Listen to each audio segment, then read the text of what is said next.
I think we connected. I can't remember the exact tweet, but it was something in the gender space. That is the hot topic of the day. I think it's going to be the cultural just issue that we're going to unfortunately look back as other generations look back and look at slavery, things like that. I think that's our generation slavery is just I do too. I think it's our generation's lobotomies too. yes, yes. So after your incredible story, and clearly their mental health can be more than just making you feel better. It can be extremely powerful. Mhm. What is wrong with mental health right now, and what can we do to fix it? Oh gosh. Sorry, I thought my phone was off. Let me turn it off. Yeah, what's wrong with mental health right now? It's not supporting health. That's what's wrong with mental health right now. Um, so I'll answer a couple of things. Yeah, we connected on a tweet about the movement that is happening right now, the transgender moment, the transgender movement, whatever you want to call it. And again, this kind of, I don't want it to be too self referential because I think these themes are universal, but it's self referential in the sense that I lived this. Okay. I know that for so many people in the church, in the faith, and who have left the faith because I've done it, some gods need to be left. And if you believe in a God who loves you unconditionally, stick around. But if you believe in a God for whom you have to perform, if you believe and you were taught that God is punitive, condemning, scary, um, anything that inspires fear, that God needs to be left. And I needed to leave that God to find God. And the problem that I have with this ideology stems back from a conversation I had many years ago. And I was at a restaurant in Baltimore. And Baltimore is the home of Johns Hopkins, and Johns Hopkins is the seat of gender transition surgeries. That's sort of where they started and the institution that's really promoted them, even though the head of the psychiatric department at Johns Hopkins believes that gender dysphoria is a mental disorder.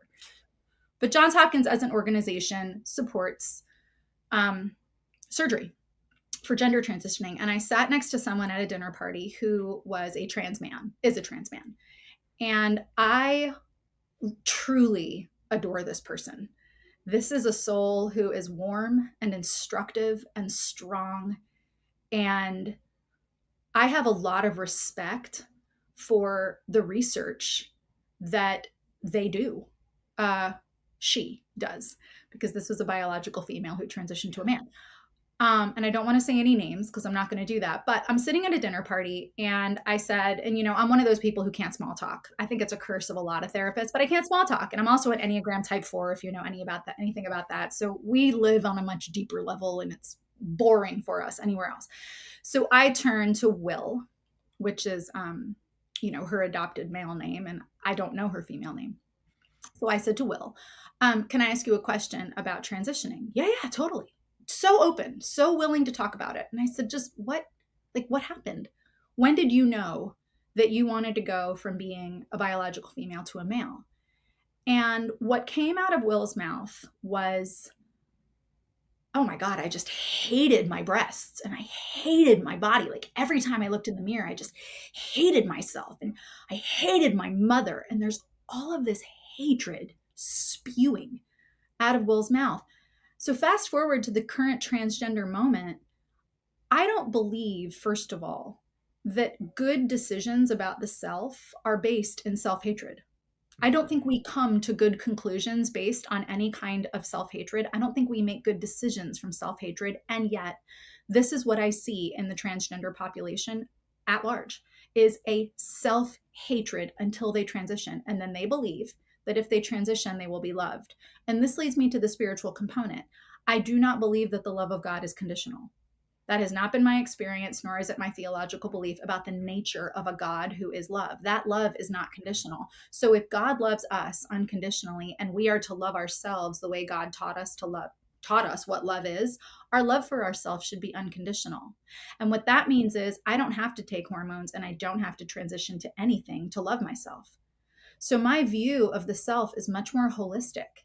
It's much more integrated. that if there are areas of self-hatred in the self, and we all have them from time to time or permanently, until we resolve them, those should be addressed psychotherapeutically. Those should be addressed with love in a therapist's office rather than on an operating table. I don't think a surgeon is the answer for self-hatred. That just doesn't make any sense to me at all, because I know what it is to hate yourself. Now, I've never had, body dysmorphia to the point where I've wanted to do anything drastic to change my body. That's not been my journey, but I know what it's like to hate yourself so deeply that you want to take your own life. I know that place. I've been in that place. And I also know that the antidote to that is not in a pill, nor is it on an operating table, nor is it a synthetic hormone. It is in learning how to love yourself. And Christians really don't do this very well, to be honest. I know a lot of Christians, most of them, who can be very self-loathing. It's sort of like, have you encountered the unconditional love of God if you hate yourself that much? And so I'm working with Christians. I'm working with people who do not identify or believe the tenets of the Christian faith. I'm working with anyone toward self-love, toward a healthy, robust love of the self, the knowledge of the self, the ability to be compassionate with the self. This is the will of God for us, that we would not live in self-loathing. There's nothing of God in that. And so when I look at the transgender community, that's really the issue I see, is I don't believe anything should come from self-loathing. Also, and I'll just say this about it, what mother gives birth to a baby and holds the baby in their arms and says, "You are so perfect. You are perfect in every way. You are perfect just as you are, unless you were born in the wrong body, and then we're going to give you hormones for the rest of your life and cut off perfectly healthy body parts." Like, how is that love? It's not. None of that makes sense to me. And that's the spiritual issue. Logically, I've got real issues with this as well. And this has to do more with like a psychological construct, because my question as a therapist is, if you believe you are the other gender, what part of you believes that? Like, what part of the psyche is gendered? And if you are, let's say, born a female, assigned female at birth, right? We would say, however the acronyms now are driving me crazy, but I can't keep up. biological female, but you believe you're a male.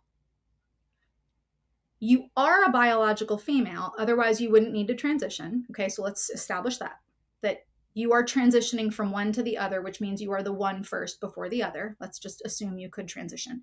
If you are not the thing you want to transition to, how do you know what it feels like to be that thing? Aren't you then just imagining what it's like to be a man, or imagining what it's like to be a woman, because you are not one? And if you were one, you wouldn't need to transition. Like, the logic doesn't work for me. No, no. So all of those things together. Now, I'm coming at this not from a place of judgment. I'm coming at this from a place of compassion, because being in confusion is very painful. It's Yes. painful. And so when I'm working with a client, and I have, who identifies as trans, I'm trying to understand, like, what part of you identifies this way? And also, what do you imagine it's like to be the other gender? What would that do for you?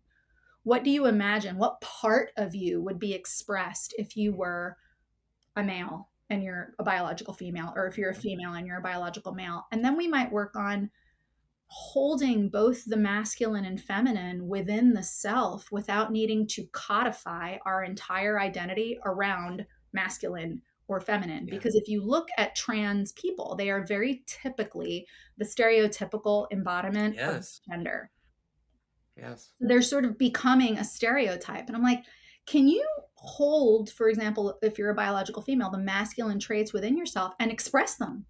I mean, I am a very feminine woman today, but I've been known to throw on a pair of biker boots, and I can be extremely masculine in my personality. I can be decisive, I can be directive, I can be downright bossy. I'm very self contained. I'm a leader. I mean, I've got all these masculine traits. I've also got a lot of feminine traits. So, can we hold both? Which Yes. I believe is like God. God is the mother who wants to pull her chicks, right, to herself. Jesus says this. And then also the Father, who is the teacher and the guide and the protector. God contains what we call masculine and feminine traits, but that's because all of that exists in God alone. All of that in perfect harmony and balance, the nurturing and the strength, the compassion and the decisiveness. Like all of that is part of the character of God. And so, being created in God's image, of course, I hold both. Of course, you hold both. And we can hold both consciously without believing we have to be a male or a female to represent that. Yes, and I think it's